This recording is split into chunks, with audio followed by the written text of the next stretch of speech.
back to another episode of Techsheck, where we continue to unpack and unravel the Pakistan tech startup ecosystem.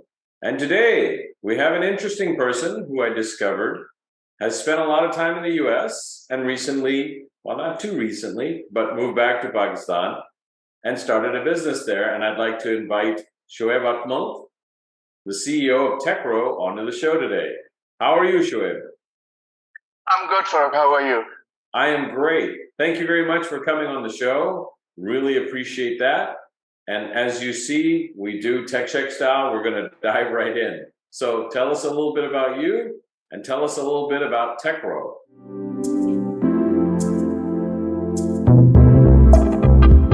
Sure. Thank you for having me. I really appreciate that. So my name is Shoaib Akmal. I am the CEO of Tekrowe Digital. Techno Digital is a full services IT company. Our headquarters is based out of Santa Clara in the Valley in US, and we have a development center here in Islamabad, Pakistan.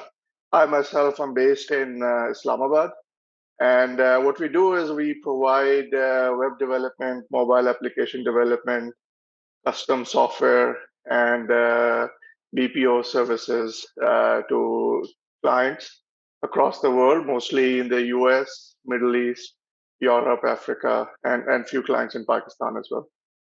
Excellent. Well, Shoaib, what really appealed to me about your specific services business, which we're fortunate in Pakistan, there is quite a few players in that world, and we hope to continue to see it grow. But I was very intrigued by your ability to help startups create MVPs and be able to go to market. Can we talk a little more about that? Yes. So I think one of the unique advantages of Pakistan is its human capital that exists in Pakistan. So just a little bit brief background. I lived and worked in the US for about 17 years.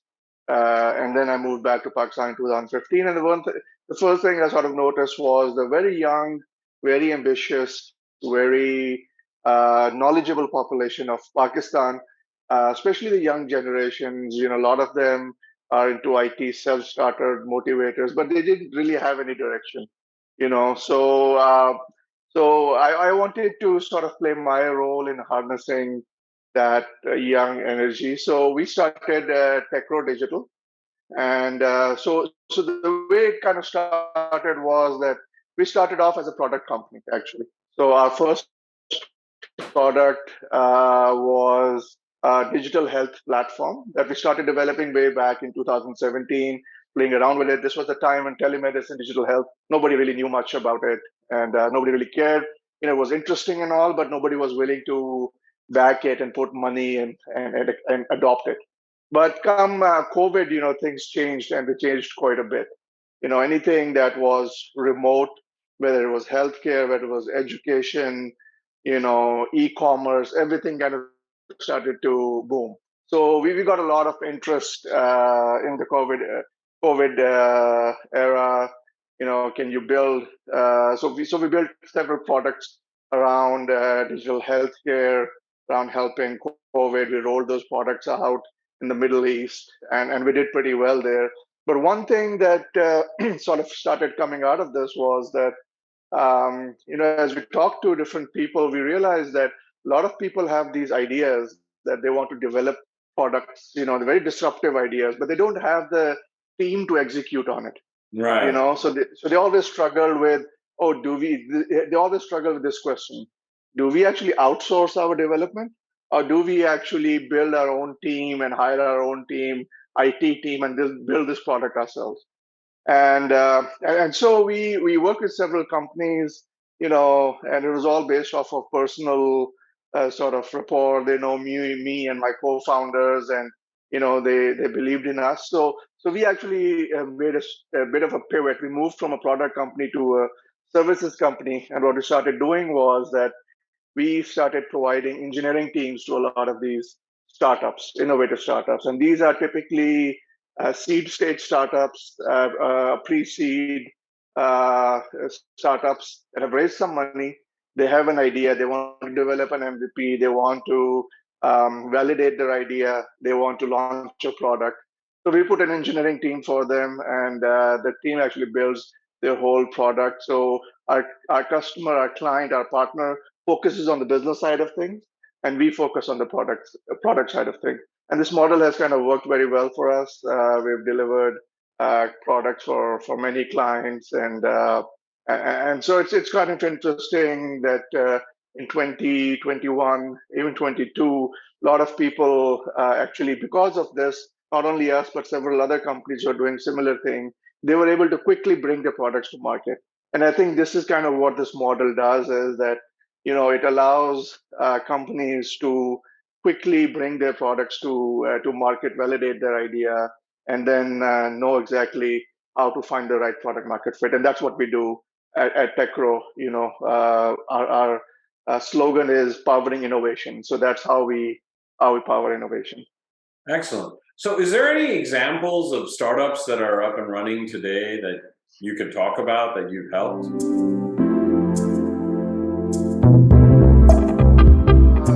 So I want to talk about this the startup. It's called Spitar. It's actually in the Middle East. They have a digital healthcare platform that is currently launched and working in Libya, and they're actually providing this digital health services to through the government to the Libyan population.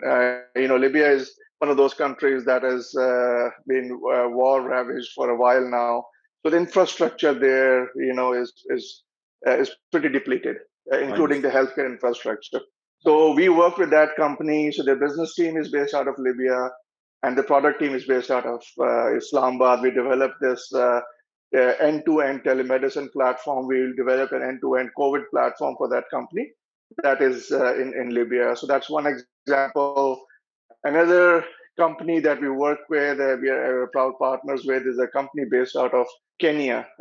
It's called Ilara Health, and they are similar in the same domain, healthcare, but they are basically partnering with different clinics and digitizing those clinics. So we've developed products for them, which include mobile apps that connect different medical devices like glucometer for checking your diabetes, your blood pressure, automatically getting that information into an app, uploading it, sending it to doctors, automating the clinic experience. So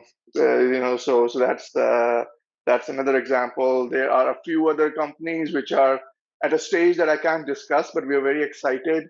They have done very well. So hopefully, in the next 6 months, when they're out in the market, the product is out, and then I'll be able to share more details of how we've been working with them and enabling their innovation. Excellent. And are any of these companies based in Pakistan?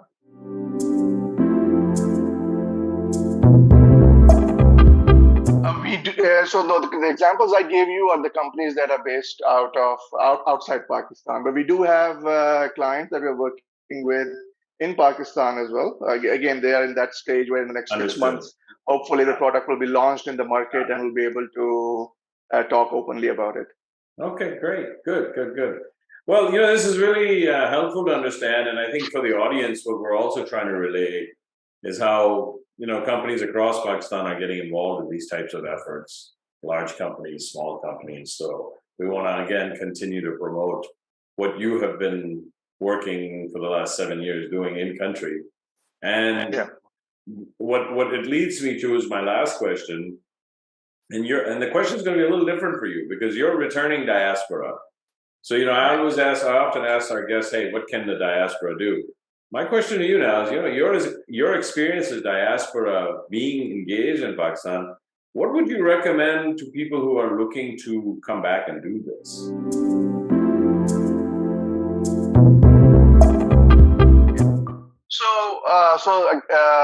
A lot of, I've been here about 7-8 years now to Pakistan. And, when I was coming here, a lot of people, my friends actually that I've lived there for 17 years, they actually didn't believe I was going back. And they said, call us from the airport, and we'll believe you they're actually leaving. But because when you're living abroad, the people you interact with are usually the people who've tried to make this move, but somehow it didn't work, and they come back, and you hear a lot of these stories that it just doesn't work. But I was very, very surprised actually when I came to Pakistan and I started networking with people. There is a big diaspora here, people who have come here before me. Some of the big names actually you hear in tech in Pakistan, they are the ones who came here 10, 15 years before me, with that experience, with that knowledge, with those relationships abroad, and they've brought a lot of value into Pakistan. Sure. So I'll give a very philosophical view here, Farouk, that one of the biggest reasons why people are afraid to make this sort of a move is the first question is, what are we going to do when you go to Pakistan? I make so much Mhm. money here. What am I going to do? I'm going to take a big pay cut and all of that, right? So for me, what helped me really make this transition was number one, when I started to really believe, we say this all the time, but we as Muslims, don't believe that Mhm. your sustenance is with Allah. You know, your risk Right. is with Allah, right? We say this Right. all the time, but we don't really believe it. But Right. when I started believing it and saying, you know what, my risk is going to be the same, my sustenance is the same, whether I'm in the US or I'm in Pakistan, He's going to provide me, you know. So I don't have to worry about that. Let me worry about the other things, about Uh, family, yeah. about giving my contribution back. Right. So I think that helped me a lot in making my move, and that's kind of what I would suggest to the diaspora is that Pakistan is a rising country. Despite everything that you hear and see, it is a rising country. And this is where the opportunity is. You know, outside Pakistan, Europe, US, this is where the business is. And the biggest opportunity right now is connecting the talent in Pakistan to the opportunity in that exists outside Pakistan. So whatever role you can play, whether it's you can put teams together, groom talent in Pakistan, or you can develop business in the US and you can help connect them together. I think that's a role where the Pakistani diaspora really they need to step up and start partnering with companies here in Pakistan like Tekrowe or many other companies. Start partnering there and build that trust factor. And I think there's a big, big opportunity here on both ends that exists. Excellent. Well, no, that's great feedback, and it's particularly pertinent because we're sitting on this side, and yes, a lot of people have visibility and understanding of that marketplace. It's a little more ad hoc, but you're actually living it day to day, so that's good. So first of all, I want to thank you very much for coming on the show.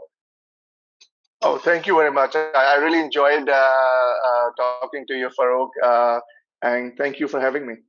Well, our pleasure. And to our audience, as you can see, look, we keep trying to bring you different perspectives and ideas about what's going on. So please like, share, and subscribe.